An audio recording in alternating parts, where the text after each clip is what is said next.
Hello. It was so great to see some of you this morning in the Zoom. Today's Wednesday, April 8th. Something I want to make sure you all understand is that there was a read aloud yesterday. The checklist somehow didn't include that, so I sent a message on Schoology. And so you guys really need to be checking your messages on Schoology because some of you didn't do yesterday's read aloud, so you'll need to make sure to go back and do that one before you do this one. Otherwise, you won't know how chapter 1 ended, and you'll probably be pretty confused. So I hope that clears it up. Send me a message if you have any questions or concerns about that. And also, be looking for an email or a Schoology post from Mr. Gillette about it's going to be a real exciting video. Okay. All right. My Brother Sam is Dead, chapter 2.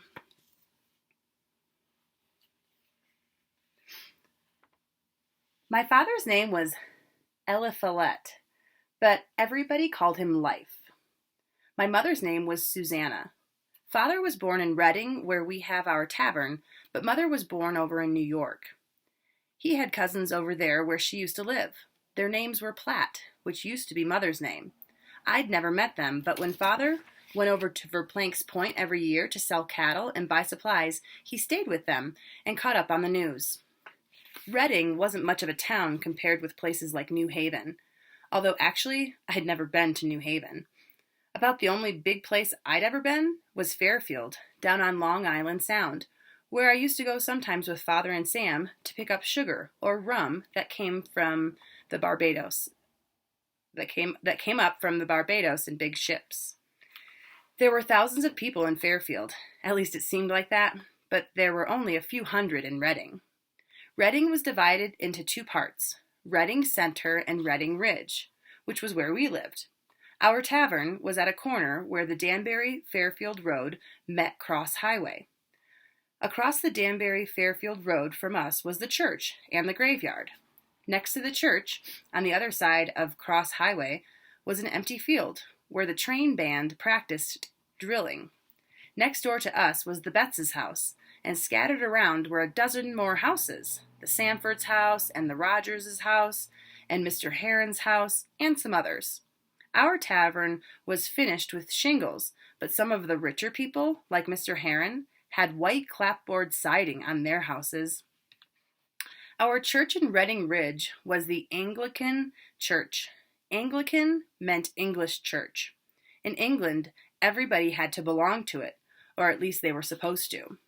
In Connecticut, we had freedom of religion, so you could belong to any church you wanted, unless you were a papist. But there were hardly any of them in Connecticut.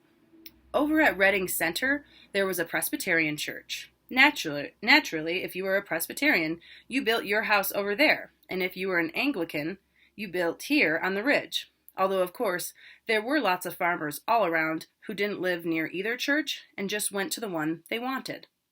Because our church was the English church, the people here on the ridge seemed to be more on the Tory side and wanted to be loyal to the king. To tell the truth, I didn't exactly understand what the argument was all about.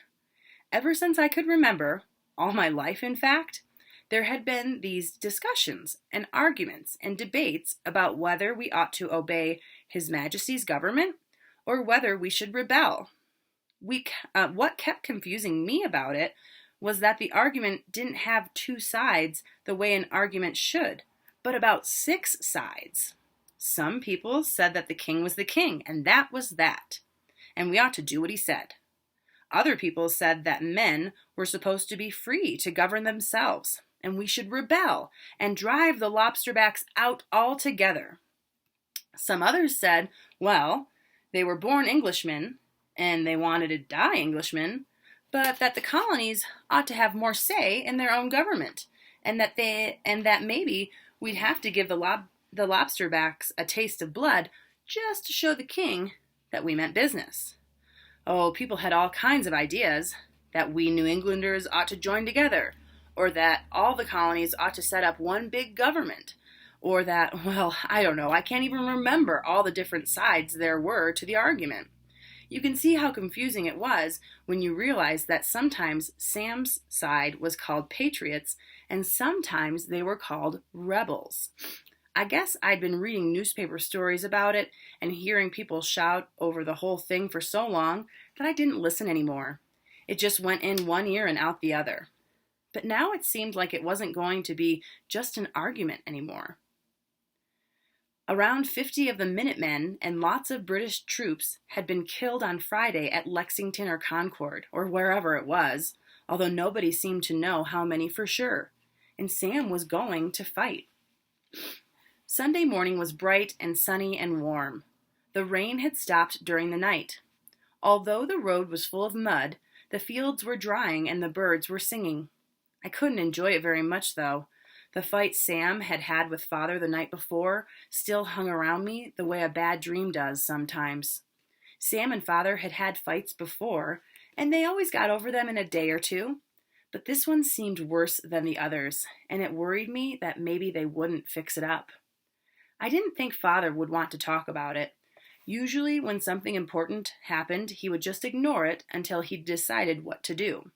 So I was surprised that he brought it up when we were getting ready to go to church. "Tim, did Sam say anything to you about going to the war?" I didn't want to lie to Father, but I didn't want to give Sam away either. "Well, he said he was, but I thought he was probably just boasting." "He wasn't boasting, Tim. He's going over to Wethersfield. The fools are planning to march up to Massachusetts to meddle in something that isn't their affair." "Is he really going to fight, Father?" "I hope not," he said. Then he frowned. "What do you think of all this, Tim?" "I don't know, Father," I said. "I can't figure out exactly what it's about." "I suppose Sam's been preaching rebellion to you." I tried to think of something that wouldn't get Sam in any more trouble. He said we ought to be free." "That's just college boy wind," Father said. He sounded pretty scornful. "Who isn't free? Aren't we free? The whole argument is over a few taxes that hardly amount to anything for most people. What's the use of principles if you have to be dead to keep them? We're Englishmen, Timmy.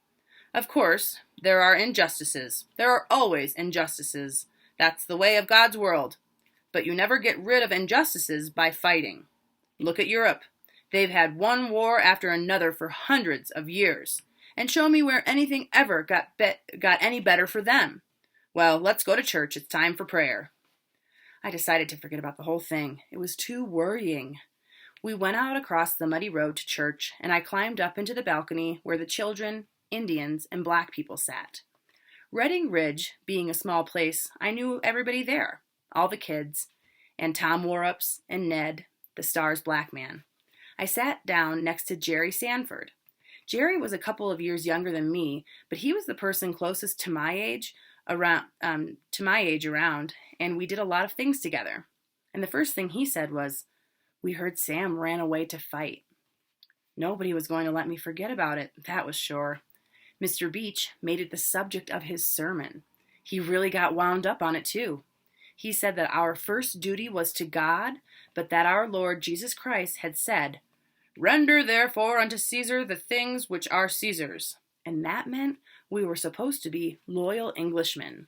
He said that hot-tempered young men who listened not to the voices of their elders would bring a wrathy God down on their own heads. He said that the Bible commanded youth to honor their fathers, which made me pretty nervous for Sam, because it was a sin to shout at your father the way he had done, and maybe God would punish him for it. I didn't think that God would strike him down with a bolt of lightning or anything like that. I knew that God could shoot bolts of lightning if he wanted to, but I didn't believe that he ever did. What worried me was that maybe God would punish him by getting him bayoneted by a lobsterback. I knew that God did things like that because I saw it happen once.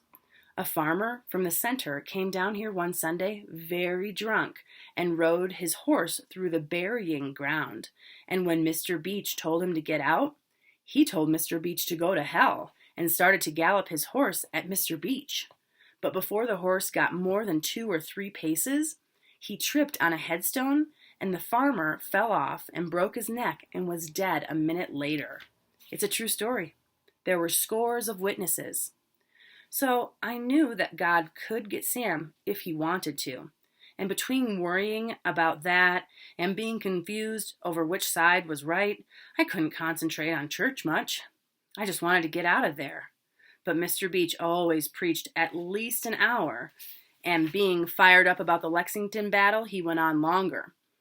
Fortunately, he always had to get back to Newtown to conduct service there in the afternoons, so finally he had to stop.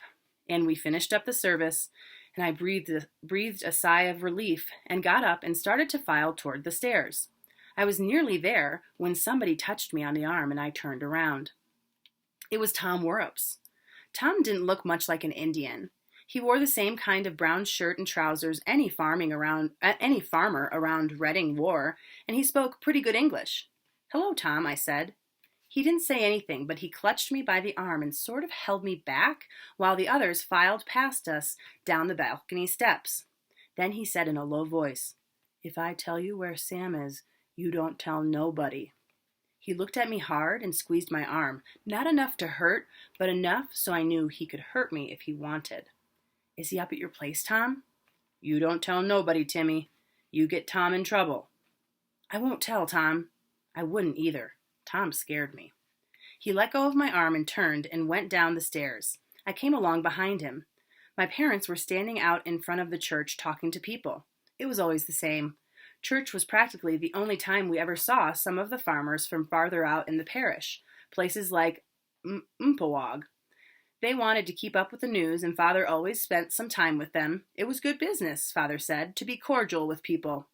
I knew they wanted me to stand around and be cordial too, so I did, but mostly Jerry Sanford and I threw little stones at each other until Father caught us and made us stop. I was impatient to go see Sam, but of course I had to pretend I wasn't in any hurry to go anywhere, and the talk dragged on, all about the war and what might happen.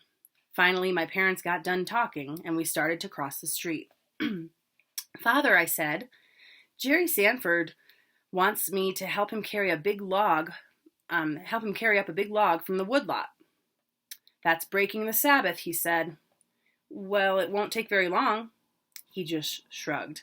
I guess he had too many other worries on his mind to get upset about that. So instead of going into the tavern, I turned and went up the road to the Sanford's house. As soon as I got past it, so nobody could see me from the tavern, I climbed over the stone wall into Sanford's pasture and began running across the fields toward Colonel Reed's house. It was a couple of miles there going around by the roads, but by cutting across the fields, I could make it in 15 minutes.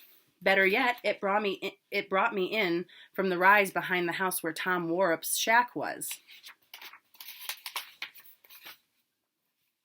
If anyone from the Reed's house saw me go up to Worrup's, they'd want to know why. I jogged along quickly. I was pretty nervous about lying to Father and about what Sam was doing, but it being such a beautiful day helped me to feel better. The sun was warm on my shoulders, birds twittered, and there was that spring smell of mud and grass in the air. I just jogged along, not thinking about anything very much, and 15 minutes later I came upon Worrup's shack. It was made in the Indian way of a circle of poles stuck in the ground with their tops bent together and tied. Covering the poles were hides and rags, and in some places patches of straw thatch. There was a thin trail of smoke coming out the top where the poles met. The door was just a hole in the side covered with a blanket flap, but the flap had been pulled aside to let light in. I ducked down and looked through the hole. Sam was sitting on the ground with Betsy Reed, holding hands. They looked pretty serious. "Hello, Tim," Betsy said. "Hello," I said, slipped inside and hunkered down by the fire. The fireplace was just a circle of stones in the middle of the floor. There was a bed made of a couple of deer hides stretched across a frame, a few pots and pans, and not much else. I can't stay very long," I told Father I was helping Jerry Sanford move a log. "Oh, Father," he said. He sounded bitter. "I heard your fight," I said. "I'm too old for him to tell me what to do anymore," Sam said. "This morning he said you were full of college boy wind," I said. "That's because I wouldn't obey him." He picked up a stone and began jiggling it from hand to hand. "I guess he's still mad at me." "He cried last night after you left, Sam. Maybe he knows something about wars that you don't." Nobody said anything for a minute. I picked up a stick and began to push it into the fire to see it burn. Then Betsy Reed said, "Timmy, Are you on your father's side or Sam's? I wished she hadn't asked me that question. I didn't want to answer it. In fact, I didn't know how to answer it. I don't understand what it's all about, I said. It's simple, Sam said. Either we're going to be free or we're not. Betsy touched his arm. It isn't that simple, Sam. There's more to it. What side is your family on, Betsy? I asked. Oh, we're all patriots. After all, my grandfather is head of the militia. Her grandfather was Colonel Reed. Her father was Colonel Reed's son, Zalman Reed. They lived not far from Colonel Reed. Is your grandfather going to fight the lobsterbacks?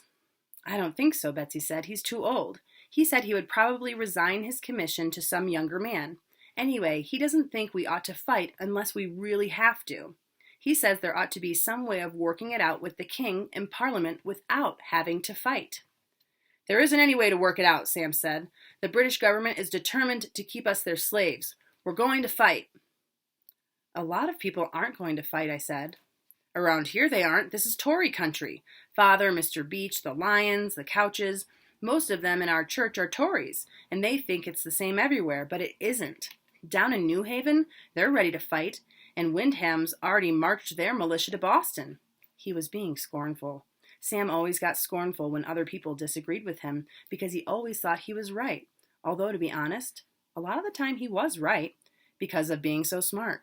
But still, it was hard for me to think that Father was wrong.